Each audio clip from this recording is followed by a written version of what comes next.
Okay, sorry, I spewed up again. I am back with another Mr. Ed book reading, and I have a new phone here. This one is just extinct. This one's Little Miss Stubborn, my definitely favorite Little Miss. So let's see what her information says about this book.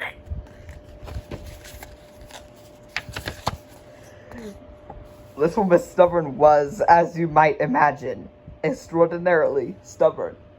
Once she had made her mind up, there was no one making it. If she decided to go out, she went out, even when it was pouring with rain. One Sunday, when it wasn't raining, she decided to take the bus to Mr. Strong's house. Why? Because she had run out of eggs. And as everybody knows, Mr. Strong always has lots of eggs. As the bus arrived, Mr. Nosy walked by.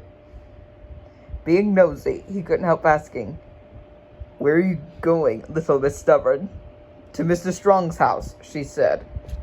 "But this bus doesn't go anywhere near there." But Little Miss Stubborn took the bus anyway, and you won't be surprised to hear that it didn't go anywhere near Mr. Strong's house.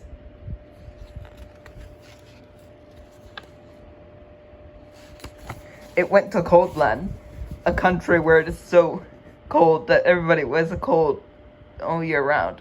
"What a charming place," she said, shivering and trying to look as she had really planned on coming to Coldland in the first place. Which of course she hadn't, as you know. She ran along a path to keep warm. Achoo! Someone sneezed all of a sudden. It was Mr. Sneeze. "If I were you," he warned, "I wouldn't take that path. It's icy. Achoo!"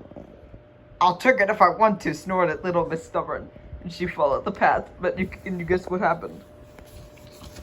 Whoosh! She slipped on the ice. "That was fun," said Little Miss Stubborn, but of course it wasn't.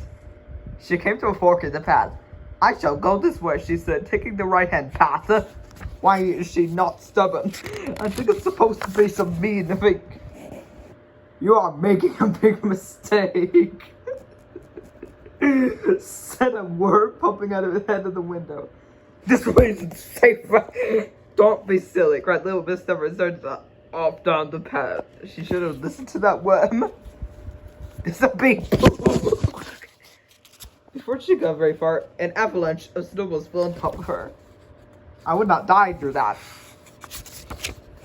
Pooh! One of the snowballs rolled off across the path and rolled down a very steep hill. And inside it, Little Miss Stubborn rolled and rolled down a very steep hill as well. The snowball rolled a very long way, all the way into a different country where it melted. As luck would have, Little Miss Stubborn found herself inside Mr. Strong's. Outside Mr. Strong's front door, she was soaked to the skin.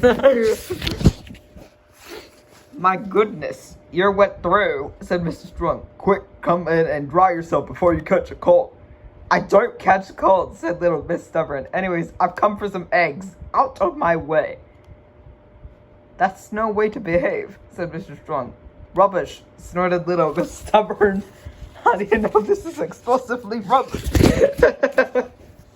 Still wet through, she marched into Mr. Strong's kitchen. Without a please or a thank you, she helped herself to a large bowl of eggs. "You could at least ask," said Mr. Strong. "Achoo!" sneezed Little Miss Stubborn. "I told you you catch a cold," said Mr. Strong. "I don't catch colds," said Little Miss Stubborn, and sneezed again. Achoo!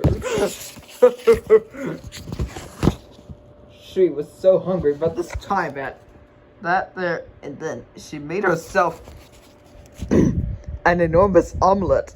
It was gigantic. It was so big that it wouldn't even fit on the page.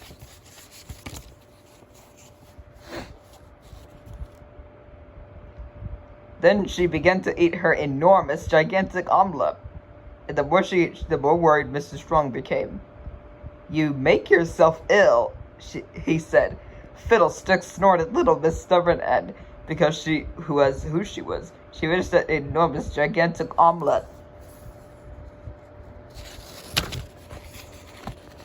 And there is not much more to add.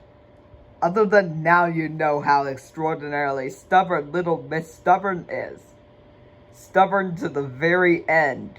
The very end of this story. What do you think about it? This is based off your coat.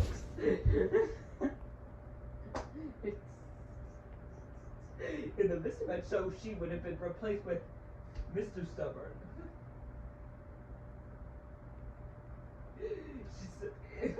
Mr. Man show, I like Mr. Stubborn. So that's just a big. I think she's with Mr. Stubborn because they didn't want too many female characters. They would keep this self-retrospective. Hopefully, you are thinking freaking.